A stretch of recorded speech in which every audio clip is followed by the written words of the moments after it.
Hello friends, good morning. Welcome to my channel Manu shiny Palaparthi. ఈరోజు ఒక song పాడుకుందాం. City నుంచి వచ్చిన కుర్రవాడు పల్లెటూరు పిల్ల కోసం పడే ఆవేదనే ఈ సాంగు. విని ఆనందించండి. ఓకేనా ఫ్రెండ్స్? పాటలోకి వెళ్ళిపోదామా మరి?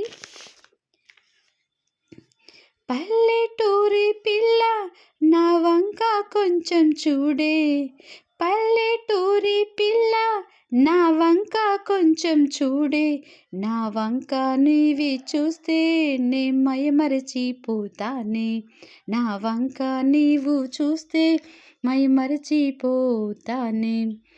పల్లెటూరి పిల్ల పల్లెటూరి అందమంతా అది నీలోని చూశానే, పల్లెటూరి అందమంతా అది నీలోని చూశానే, ఆ పల్లెటూరి పిల్ల నా మనసే దోచినాదే, ఆ పల్లెటూరి పిల్ల నా మనసే దోచినాదే. పల్లెటూరి పిల్ల నా వంక కొంచెం చూడే, పల్లెటూరి పిల్ల నా వంక కొంచెం చూడే, నా వంక నువ్వే చూస్తే నే మైమరచిపోతానే, నా వంక నీవు చూస్తే నే మైమరచిపోతానే. నువ్వు పరికిని ఓణి వేస్తే నా గుండె జారిపోయే, నువ్వు పరికిని ఓణి వేస్తే నా గుండె జారిపోయే, ఆ గుండెల్లో నా నీవే కొలువయ్యి చేరినావే, ఆ గుండెల్లో నా నీవే కొలువయ్యి చేరినావే. పల్లెటూరి పిల్ల నా వంక కొంచెం చూడే, పల్లెటూరి పిల్ల నా వంక కొంచెం చూడే, నా వంక నీవు చూస్తే నే మైమరచిపోతానే, నా వంక నీవు చూస్తే నే మైమరచిపోతానే. నీ వీధిలోకి వచ్చా, నీ గుమ్మం నేను చూసా, నీ వీధిలోకి వచ్చా, నీ గుమ్మం నేను చూసా, నీ గుమ్మం వైపు చూస్తే మీ అవ్వ కూర్చోనుంది, మీ గుమ్మం వైపు చూస్తే మీ అవ్వ కూర్చోనుంది. పల్లెటూరి పిల్ల నా వంక కొంచెం చూడే, పల్లెటూరి పిల్ల నా వంక కొంచెం చూడే, నా వంక నీవు చూస్తే నే మైమరచిపోతానే, నా వంక నీవు చూస్తే నే మైమరచిపోతానే. నిన్ను రోడ్డు మీద చూసి నా ప్రాణం లేసి వచ్చే, నిన్ను రోడ్డు మీద చూసి నా ప్రాణం లేసి వచ్చే, రోడ్డు పక్కకు నేను చూస్తే మీ అయ్యా కూర్చోనుండే, నీ పక్కకు నేను చూస్తే మీ అయ్యా కూర్చోనుండే, మీ అయ్యను చూసిన నాకు మా అయ్యా గుర్తొచ్చిండే, మీ అయ్యను చూసిన నాకు మా అయ్యా మా అయ్యా గుర్తుకు వచ్చే. పల్లెటూరి పిల్ల నా వంక కొంచెం చూడే, పల్లెటూరి పిల్ల నా వంక కొంచెం చూడే, నా వంక నీవు చూస్తే నే మైమరచిపోతానే, నా వంక నీవు చూస్తే నే మైమరచిపోతానే. పల్లెటూరి పిల్ల. ఫ్రెండ్స్, నా సాంగ్ కానీ మీకు నచ్చినట్లయితే షేర్ చేయండి, కామెంట్ చేయండి, సబ్స్క్రైబ్ చేయండి, లైక్ చేయడం మాత్రం మర్చిపోవద్దు. ఇది నేను పాడే ప్రతి ఒక్క పాట నేను ఓన్గా రాసుకున్నవే. నాకు చిన్నప్పటి నుండి పాటలు రాయడం అన్నా వినడం అన్నా చాలా ఇష్టం. కానీ మనం పెద్దవాళ్ళం కాదు కాబట్టి ఏదో చిన్న చిన్నగా అలవాటు చేసుకున్నాను చిన్నప్పటి నుండి. అప్పుడు చేయడానికి ఇంట్లో వాళ్ళు సహకరించలేదు, బట్ ఇప్పుడు చేయాలని ధైర్యం చేశాను. ఇప్పుడు చేయకపోతే ఇంకెప్పుడు చేయలేనేమో అనిపించేసింది. ఈ మా ఇంటి దగ్గర ఉండే పూల చెట్లు ఫ్రెండ్స్, ఇది చుక్కమల్లి, ఈ చుక్కమల్లి పూలు, ఇది చామంతి పూలు, ఎర్ర చామంతి అనమాట. అంటే మేము పూలు కొనుక్కునే పని కూడా ఉండదు, మా ఇంటి దగ్గరే పూల చెట్లు వేసుకొని ఉంటాము. ఏమైనా ఫెస్టివల్స్ కానీ, ఏమైనా ఫంక్షన్స్ కానీ, ఏమన్నా పండగలకు కానీ మా చెట్టు పూలే మేము కోసి పెట్టుకుంటూ ఉంటాము.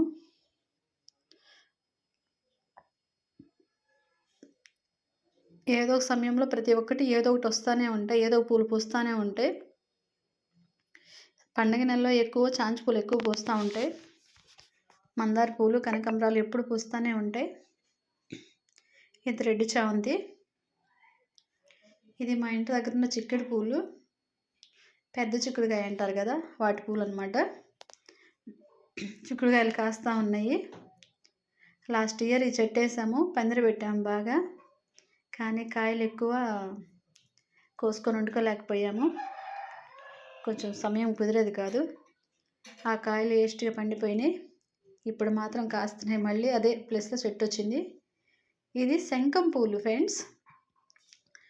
ఇది కార్తీక మాసంలో శివునికి ఈ పువ్వులు తమలపాకలో పెట్టుకొని ఒక అన్న తీసుకొచ్చి ఇచ్చేవాడు. ఇది రోడ్డు పక్కన మొలుస్తూ ఉంటుంది, కానీ మనం ఎవరు పట్టించుకొని తొక్కెళ్తాం కూడా. కానీ అన్న భద్రంగా కోసుకొచ్చి శివుడికి, బ్రాహ్మడికి ఇచ్చాడు. ఆ పువ్వులు శివుడు శివలింగం నెత్తిన పెట్టాడనమాట బ్రాహ్మడు. నేను చూశాను. ఈ పూలు చాలా శ్రేష్టమైనవి. దేవుడికి, శివుడికి ఇష్టమైన పువ్వుల్లో ఇది ఒకటి అనమాట. చూడండి, చాలామంది ఇవి రోడ్డు పక్కన మనం తొక్కుతూ ఉంటాము. నాకు గుడికి వెళ్ళిన తర్వాత కానీ ఈ పువ్వులు తెలియలేదు. మీకు కూడా తెలియకపోయినట్లయితే గమనించి ఇలాంటి చెట్టుని మనం కూడా ఒకటి ఇంటి దగ్గర వేసుకుంటే బాగుంటుంది. ఎందుకంటే శివుడికి నచ్చిన పువ్వు కనుక, అందుకని జాగ్రత్త చేసుకుంటే బాగుంటుంది. ఇది వచ్చేసి, ఇది కూడా శంఖం పువ్వే. మా దొడ్లో ఈ చెట్టు అనుకోకుండా పడి మొలిసింది. లాస్ట్ ఇయర్ నేను కార్తీక మాసంలో టెంపుల్కి వెళ్ళినప్పుడు ఈ పువ్వులు మాల కట్టుకొని ఒక అక్క వచ్చేది. ఈ గడ్డి పూలు కదా, ఈ కట్టుకొస్తున్నారేంటి అనుకునేదాన్ని. తర్వాత తెలిసింది ఈ శంఖం పూలని. ఈ దేవుడికి చాలా ఇష్టమైన పూలని తెలిసింది. వాటికి విత్తనాలు కూడా వస్తున్నాయి. మీకు ఎవరికైనా కావాలంటే విత్తనాలు కూడా ఇచ్చి పంపిస్తాను. ఈ శంఖం పూలు దేవుడికి బాగా ఇష్టమైన పూలు. కాయలు కూడా చాలా వచ్చినాయి.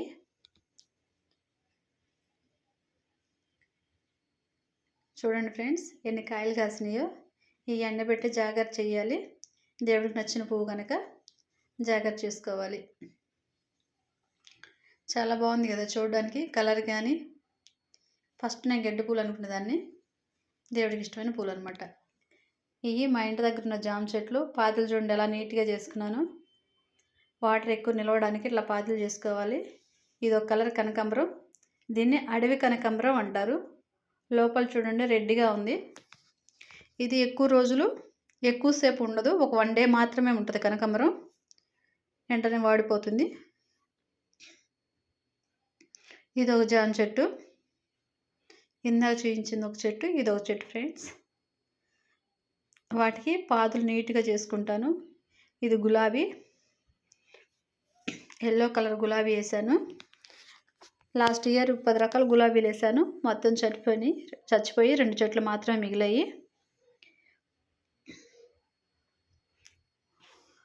2 చెట్లు మాత్రమే మిగిలితే నీళ్ళు పెడుతున్నాను. ఇది ఒక కనకాంబరం ఫ్రెండ్స్. చూడండి, ఇందాక చెట్టుకి ఈ చెట్టుకి డిఫరెన్స్ తెలుస్తుంది కదా. ఇది ఒక కనకాంబరం. ఈ 3 days అయినా పువ్వులు అలాగే ఉంటాయి, వాడిపోవు. మా దగ్గర మొత్తం 3 కనకాంబరాలు 3 రకాలు ఉన్నాయి. ఇది ఒక మోడలు. ఈ కనకాంబరం చూడండి, పెద్దగా ఉంటుంది చూడడానికి, చాలా పెద్దగా అనిపిస్తుంది పువ్వు. కనకాంబరాల్లో కల్లా పెద్ద కనకాంబరం ఇదే. చాలా చక్కగా ఉంటుంది ఫ్రెండ్స్. ఈ 3 రకాల కనకాంబరాలు నేను వేసుకున్నాను. నాకు పాప ఉంది కదా, తను పెట్టుకోవడానికని. ఈ చెట్లు పువ్వులు పూసినప్పటి నుంచి తను పెట్టుకోవడమే మానేసింది. చిన్నప్పుడు పువ్వులని గోల చేసేది, 2nd క్లాస్ 1st క్లాస్ అప్పుడు. ఇప్పుడు కొంచెం పెద్ద అయ్యేసరికి తనకు పూలు పెట్టుకోవడం ఇంట్రెస్ట్ లేదు. నేనే పెట్టుకుంటూ ఉంటాను, నేను అమ్మ పెట్టుకుంటూ ఉంటాము. చూడండి, ముందు 4-5 పూలని ఎంత గుత్తిగా ఎంత బాగా అనిపిస్తుందో. మొత్తం కలిపి ఒక గులాబీ పూలు లెక్క అనిపిస్తూ ఉంటాయి. మా పాపకు న్యూ ఇయర్ 1st జాగ్రత్త చేసి అల్లి పెట్టాలి. ఎలాగైనా గోల చేసైనా సరే. బాగున్నాయి కదా ఫ్రెండ్స్. మందార చెట్టు, ఈ కనకాంబరాల చెట్లు కూడా ఇన్ని రకాలు ఉంటాయని నాకు తెలియదు. ఈ మధ్య నేను తెలుసుకున్నాను. ఇది ఇంకా పువ్వులు పూయలేదు ఫ్రెండ్స్.